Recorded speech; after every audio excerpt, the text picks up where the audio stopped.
Baš vidimo neka zanimljiva vožnja, zar ne? Baš će biti zanimljiv video, ha? Bang, bang, Lucky Luke, bang, bang, puca on, svuda ga sreća prati na putu tom. Da li biste vjerovali da postoji više adaptacije jednog Lucky Luke stripa? Jap, i to upravo ovog stripa, Karavana. Prvi put adaptiran u Hanna-Barbera crtiću iz 1985. godine i drugi puta 2007. godine u filmu Lucky Luke ide na zapad, gdje Lucky Luke ide na zapad. Jednostavni opis za poludit. I upravo u ovom filmu pričam. Također za neko čudo postoji hrvatska sinkronizacija. I ne želite znati tko je odradio. U stvari, želite. Čim sam je spomenuo, nećete prestati mojiti dok vam ne kažem. Radio je Net. I to nije onaj isti Net kao danas. Ne, ovo je onaj Net koji je poznat po lošim filmovima sa isto tako lošom sinkronizacijom. Mislim, lošija je od gospoda kao što su Projekt 6, Blitz, HRT ili Livada produkcija. Jednostavno, uspoređujući rad Neta tada i ostalih, Net jednostavno ispada nezanimljiv studio sa nezanimljivom galerijom. Osim ako se ne radi o Marvel crtićima kao Hulk protiv Wolverina, protiv Thora, novi osvetnici, Wolverine i X-Men, da možda ih se jednom dotaknem. No dosta sad o Netu, hajdemo o filmu, jer vidim da sam previše odužio prokati uvod. Početak filma je suđenje Daltonima. Molim, Daltona nema u originalnom stripu, a niti u Hanna-Barbera crtiću. Šta će oni ovdje?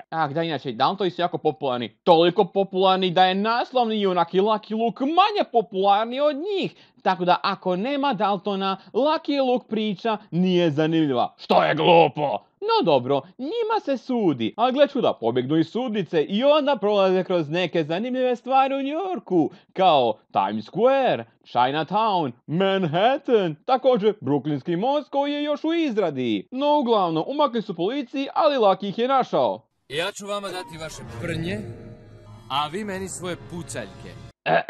Ovaj glas za Lucky Luka mi se ne sviđa. Ako nije Žarko Savić ili onaj drugi iz Hanna-Barbera crtića, ja ga ne prihvaćam. Jednostavno mi ne odgovara. No uglavnom, tamo ga sretnu ljudi koji su dogovorili sa jednim čovjekom da kupe neke parcele u Kaliforniji. Problem, moraju tamo doći 80 dana, inače ostaju bez parcela i love. Uči kao pošten dogovor. I traži upravo Luckyja da ih dovede tamo. Inače da vam ne kažem, oni su u New Yorku, a Kalifornija je skroz tamo na zapad. To znači da bi im trebalo prema Google karti jedno 39 dana pješice da dođu do tamo. No naravno ne računajući stanke za jelo. Jednostavno duže. Lucky je pristao na uvjete da Daltoni idu sa njime jer treba ih strpati u zatvor kao i obično. Tako da Lucky ima dvije rute. Jedna je puno lakša, ali traje 6 mjeseci.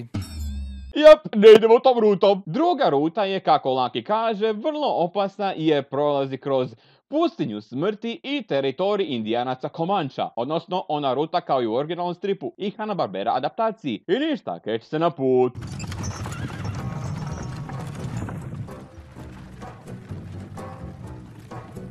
Da vas podsjetim, tek smo na 23 minuta filma, a imamo još 60 minuta. Samo da se zna, Hanna-Barbera je ovo prošla za manje od pola sata. Tako da ovo će biti muka. Nije vam palo na pamet da postoji osoba koja je u interesu da nikad ne stignete u Kaliforniju? Nikad. Ovog super sad se moraju i baviti time. By the way, to je isto bilo u stripu. Krug! Formirajte krug!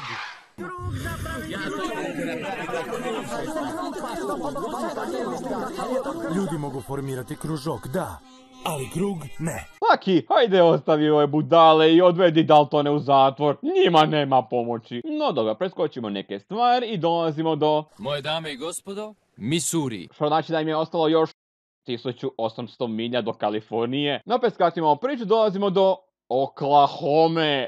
1500 milja. Daj dolaze do Holgauča koji ima 657 ljudi i 85.642 pištolja. Okret na istok.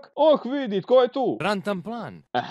To je Šnjovko, vi budale iz Neta. No, uglavnom tokom noći u gradu je nastala šona i sljedeće jutro se ide kroz pustinju smrti. Ma kak se ono veli? Karavana prolazi, a psi je slijede! Sad još i Šnjovko ide. Kao da on je dovoljno glupo. Na kojoj smo minutaži? 40 minuta. Tek mu na pola puta. Ubi me! 8 minuta kasnije. Netko je probušio rupu u cisterni. Nećemo imati dovoljno vode za prijeći pustinju. Divota, šta će sad? Ništa, morat će šteti dok ne izađu iz pustinje. No onda Avarel uz pomoć Johara otpleše kišni ples i dozove kišu. Si dobro, Rožer. Hej, pa ja vas znam, vi ste Marki, Didi i Joey. Imam jednu dobru i jednu lošu vijest. Dobra je da za 2 dana stižemo u Kaliforniju. Jupi, odlična vijest, znači film je blizu kraja. A loša? Ušli smo na teritorij Ludog Vuka. Oh, okej, na istok onda. Ah da, na istoku je pustinja smrti. Ubijte me! No eto, netko je zapalio vatru i vidio se dim koji je Indijancima rekao: Dim na horizontu nam kaže da je dim na horizontu. ovo je presmiješno. To je isto bilo u originalnom stripu. I onda je neku foru karavana okružila Indijance. Indijanci su ostavili njih na miru u zamjenu za par skalpova, odnosno perika. I taman pred mostom netko im je zeznuo most. No onda se učiteljica sjetila da naprave od svojih kočija balone. Ja letim kak krave. Ma ti!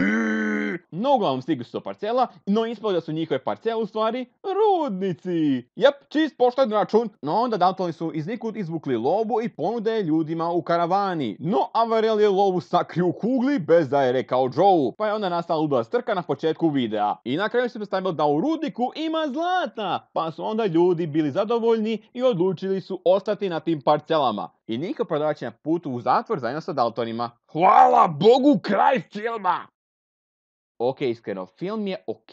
Samo znate kaj, meni je previše naporan, jer zato što ova se priča mogla i kraće ispričati, a oni su je morali produžiti sa Daltonima, sa drugim stvarima koje se događaju u stripu i prokleto nagajanje sa lovom u rudnicima. Jednostavno, Hanna-Barbera je odradila bolje, no ako vi želite sami vidjeti film, slobodno ga potražite na internetu i onda me uvjerite suprotno, ako mislite da sam u krivu. Film je naporan, točka! Taj sam